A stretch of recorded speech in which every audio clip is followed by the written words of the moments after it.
witchcraft isn't a bad thing. Well, she was also into the Ouija board big time. I came home early one night. The darker side of the witchcraft. Oh, yeah. And, I got upset. The first thing I did after a couple of nights of her doing this with her friends, and it never seemed to quit, I went and took that Ouija board, gave it to a thrift store about 10 miles away from where we lived. Like 2 days later, they couldn't find the Ouija board, and one of the guys come in. He goes, "Look what I found in a thrift store. Here's our Ouija board." Oh, no. It found its way right back to my house. Oh, my God. It wanted back there. It wanted back to the ex-wife. Oh, yeah.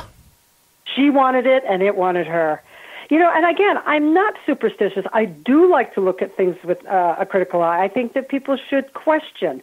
But after what I have experienced in my life, I'm like, there is a lot to this.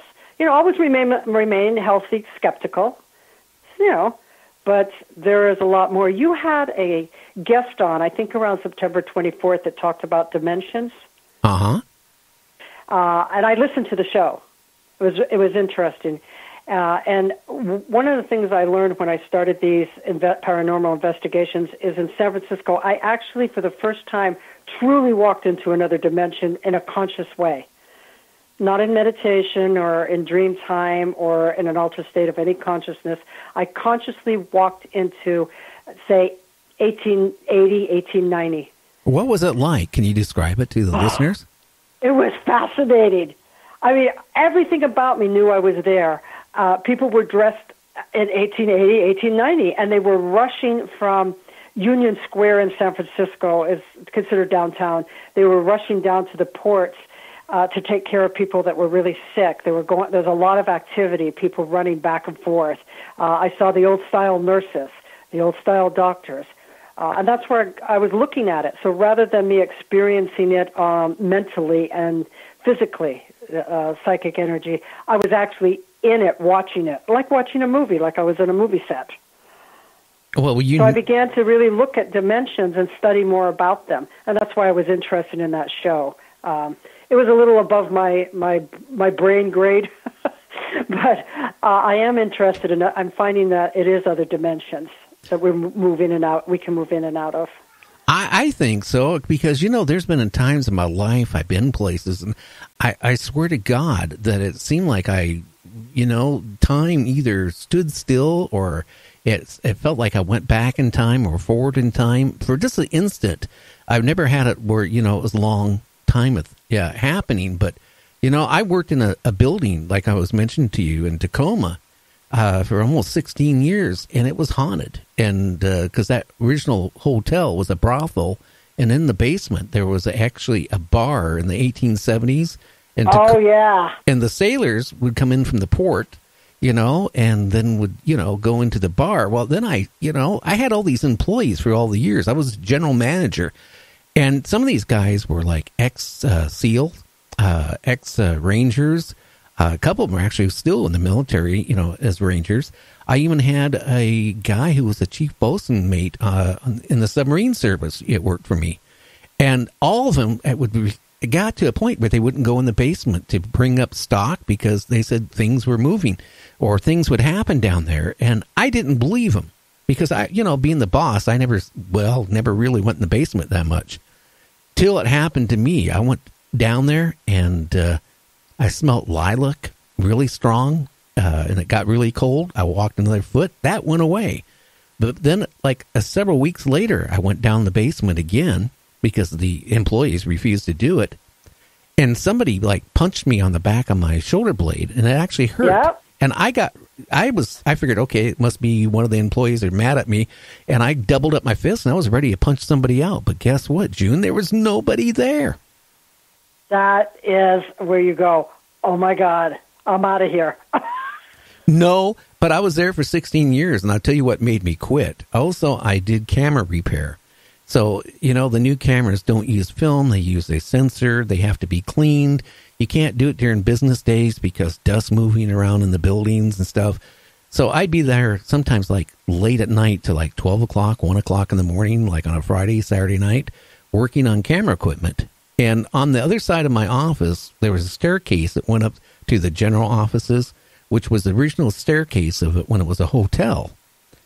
And I'd be in there. I had the doors locked from the inside. That means nobody else could get in. And all of a sudden, I'd be in there. Like the first time it happened, I heard one footstep, going up, one person going up like the stairs, the creaking. You could hear the shoe and the whole everything. And I figured, okay, maybe somehow the owners managed to get in. I couldn't figure out how they did. And I ran out there. There was nobody there. And then it started escalating more and more. All of a sudden, it was instead of 1 foot, hearing 1 foot steps, somebody going up, it was like a group of people. Then it got to be a group of people, and you heard muffled talking. Now, next to us was the old Bank of America, which was empty for about 10 years. So it was nobody in there. And on the other side, it was vacant. It was nobody there. And, I finally said, okay, after 16 years, I can't take this anymore. And I resigned because I was really terrified to even go in there.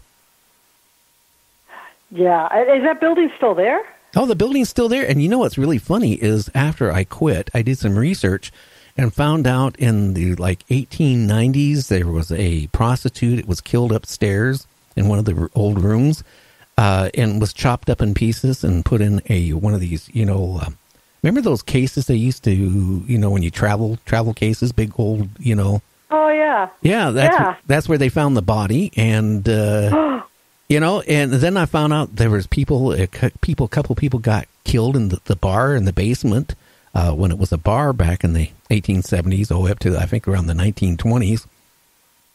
So then, back about 6 months ago, since I do this show now, got back into broadcasting, I went down to the old building, which is no longer the camera shop anymore, but it's a title company. And I walked in there. I said, I used to work in here. Can you tell me anything strange ever happened? And, the receptionist went and got her manager, and they sat there and said, this place is haunted. See? It's really hard to say it isn't there when you know it's there, when you know that there is unusual happenings, and you get like your employees felt it, you experienced it, and then you went back years later and found out people are still doing it. So it's not that unusual, and I think that people think that we're crazy. People like us, we get, oh, you must be crazy. We're not crazy.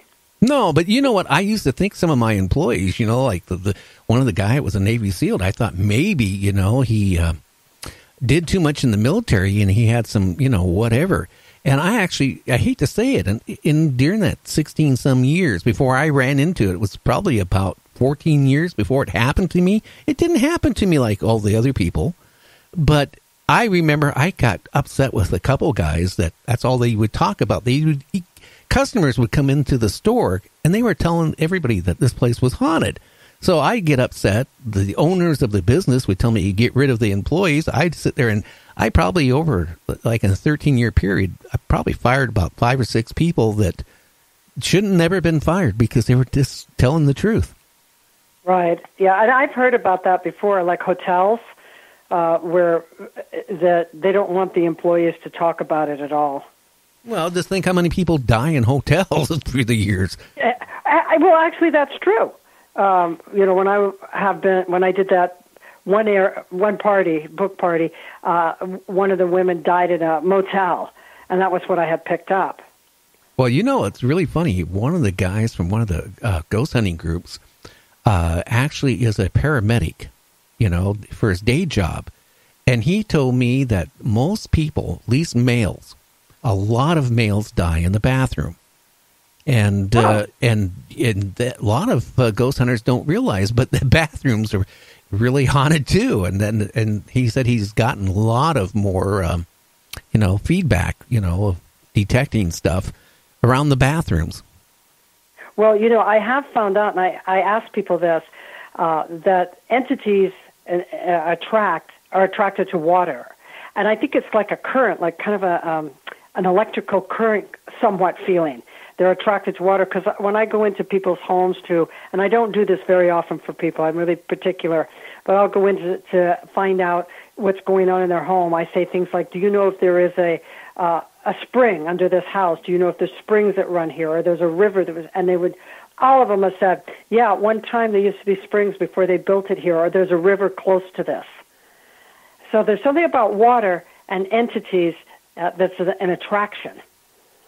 Oh, so I was looking at the bathroom, water. Yeah, that could be there too. He thought it was because a lot of men die in the bathroom. That's how he's associated. But too, the water, the sink, the toilet, and all that, the pipes, and all that stuff. Yeah. To me, it's an interest. It's not something that I know it happens because it's happened to me, and it's happened to reasonable people around me, people that aren't out there looking for thrills. And so I know it exists. I've tried to deny it at times. I even went to a therapist to say, I don't want to do this anymore. I don't want to think I know things. And even the therapist said, well, if you know things about people, places, and things that there's no way you could know before, why don't you just accept it? I said, well, I'm supposed to come to you and you're supposed to tell me that I can forget about it, but it doesn't happen. Well, once you experience it, it's there. Well, too, I was kind of skeptical, but I recently got back. I was retired, and I got back on broadcasting last September last year. So it's now going on 13 months of being back on the air. But, I had one of my first guests was a retired detective from the New York Police Department, who handled homicides and all that stuff. So he was really good at digging into things. He took courses, got a degree, whatever you could get to be a hypnotist. So he was taking people back and doing past regressions. And he was telling me, that some of these people that he took them into past lives were actually, from what he did, he went and checked their stories out.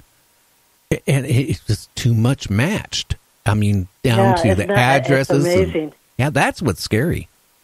Yeah, that's beautiful. I've been so into past life. I'm also a certified hypnotherapist, and I went there for that purpose, to learn about taking people back. And I've heard, and I have not delved into the investigation part as your guest did, but I've delved in enough of it to find out that they were accurate about something historically happening. Or one woman came up with the water in her town was poisoned, because I had said to her in a reading, you don't like water, or something about water, and I started picking it up, and she said she'd like to do a past life, and the water had been poisoned and people were dying, and she went and researched it herself and came back with the information that when she was talking about, from say 1600 something, that there was a town and that people were dying from the poisoned water. Oh, yeah. Which she had picked up in Germany. I think it was somewhere in Germany. Well, it's interesting. No, before I started doing this show, I didn't really believe in it. But after I talked to him, and I've had a couple other hypnotists on the show. But, I mean, again, being a retired, detective, and he actually was able, because some of these people, I guess some of it happened in the 20s, and one person's case, it was like in the 50s, and one was in the, I think, 1967. And he was able to go back, and he, some of the addresses they were talking about, where they lived, about what happened, it was there. And in India, they accept that so easily when a child starts talking or has a particular gift. They accept that they have been in other lifetimes. It's not unusual for other cultures to accept other lifetimes. Well, especially that case in India where the little boy went up to his parents and said, this one guy in this village, he's the one that killed me.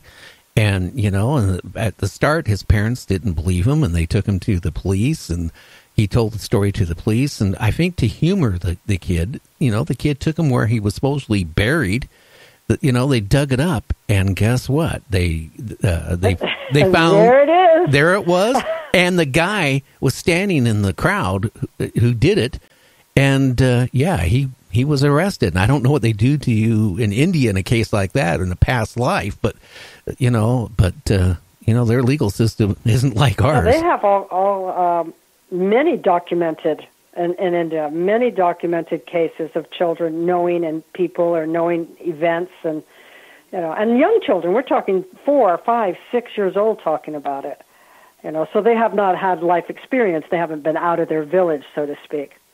But I've worked with the police in a couple of cases,